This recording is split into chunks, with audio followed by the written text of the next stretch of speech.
Mga boss, they may have the money and power, pero hindi ka po nag-iisa, VP Sara Duterte.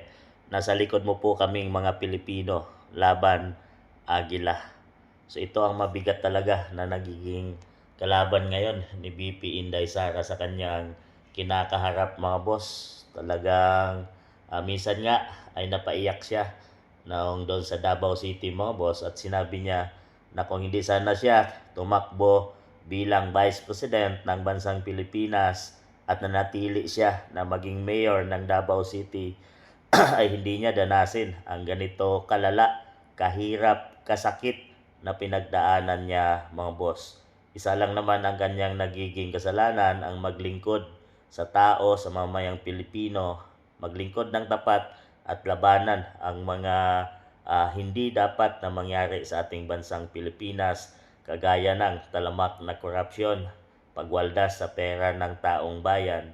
Pero ang nagiging kapalit mga boss ay tinitira siya ng mga kalaban na hindi nila kayang bilhin o kayang kunin si BP at mapasunod si BP Inday Sara. So ang ginawa ng mga kalaban ay dinudurog siya mga boss, ginagawan ng samot-saring kaso at talagang impeachment trial na paulit-ulit at walang sawa na ibinabato sa kanya ang nagiging 125 million confidential funds na sinasabing ninakaw ni BP Inday Sara.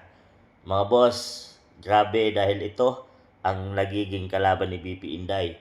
Ang law enforcement natin sa bansang Pilipinas talagang wala na at wala tayong maasahan dyan kagaya ng mga DOJ, Ombudsman dahil kalaban at hawak ito ng administrasyon.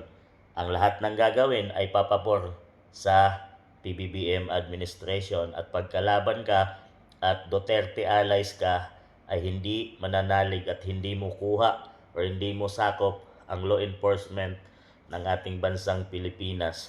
Tanging Supreme Court na lang ang totoong tumatayo at nagpapatunay na hindi nabibili ngayon mga boss ng ating bansang Pilipinas at ng administrasyon dahil patuloy silang nanindigan sa tama lalo na sa impeachment trial na ginanap ngayon kay BP Inday. So thank you sa ating Supreme Court dahil pinapakita lang nila na mayroon pang ahensya na tanging masandalan at masahan sa ating bansa. Mainstream media mga boss at isa ito sa mga hindi talaga ibinabalita pagtungkol sa Duterte pero pagtungkol sa PBBM at ng administration ay grabe yung talagang ginagawa ng mainstream media at talagang paglaban na sa mga Duterte ay dito na lumalabas at nakikita natin ang ginagawa ng mainstream media. Minsan hindi nila binabalita ang mga korupsyon ng administration mga boss pero pagtungkol sa mga Duterte ay andyan na yung mainstream media na isa sa mga tinuturo na nabigyan din ng basura ng mga 18 ex-Marines mga boss. Talagang kaya pala nananahimik ang mga mainstream media dahil isa din sila sa nakinabang sa mali-malitang basura mga boss. Oligarchs, talagang galit itong oligarchs lalo na nung panahon ni FPRRD dahil talagang kinalaban niya itong mga boss at talagang binigyan niya ng laban ang mga ito at yung iba pa nga gaya ng ABS-CBN ay ipinasara niya na hanggang ngayon ay hindi pa nakaka-operate mga boss at yung mga PAL at yung iba pang mga malalaking taong oligarch sa ating bansang Pilipinas ay pinagbayad ni FPRRD ng malakihang buwis mga boss na billions na patuloy na nagkikinabang at nagtatamasa nagbabayad ng tamang buwis na para sana sa mamamayang Pilipino. Ang ginawa, ang lumaban niyan mga boss ay si FPRRD, ang tatay ni BP Inday. Kaya naman, isa din sila ngayon sa tumatayo para makabawi at makaganti mga boss dahil anak din nito si BP Inday Sara. So galit talaga sila sa mga Dutertes dahil hindi nila nasusuhulan ang mga Dutertes mga boss. Kaya takot din sila na makabalik itong si BP Inday at ang mga Duterte dahil mangyayari uli ang ginawa ng tatay niya noon na pababayarin itong mga oligarkong ito, mga boss.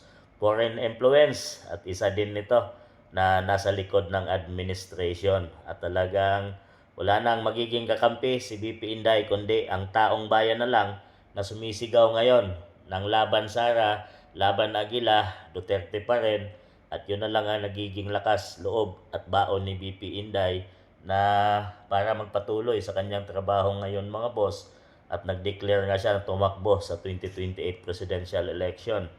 Talagang taong bayan na lang ang nagsasabi at nagtutulak kay BP Inday para hindi siya mawalan ng lakas ng loob dahil ito na lang nakikita ng taong bayan na magiging instrumento para managot at magbayad ang lahat ng mga ito, mga boss, na patuloy nagtatamasa ngayon sa kapangyarihan. At talagang wala na tayong maasahan kundi ang isang tao at isang Sara Duterte na lang ang maasahan ng taong bayan na siyang magpupuksa sa lahat ng mga pinagagawa ng mga ito, mga boss. So yan ang ating asahan at labanan at ating samahan si BP Inday sa kanyang laban, mga boss, para sa ikaunlad ng ating bansang Pilipinas.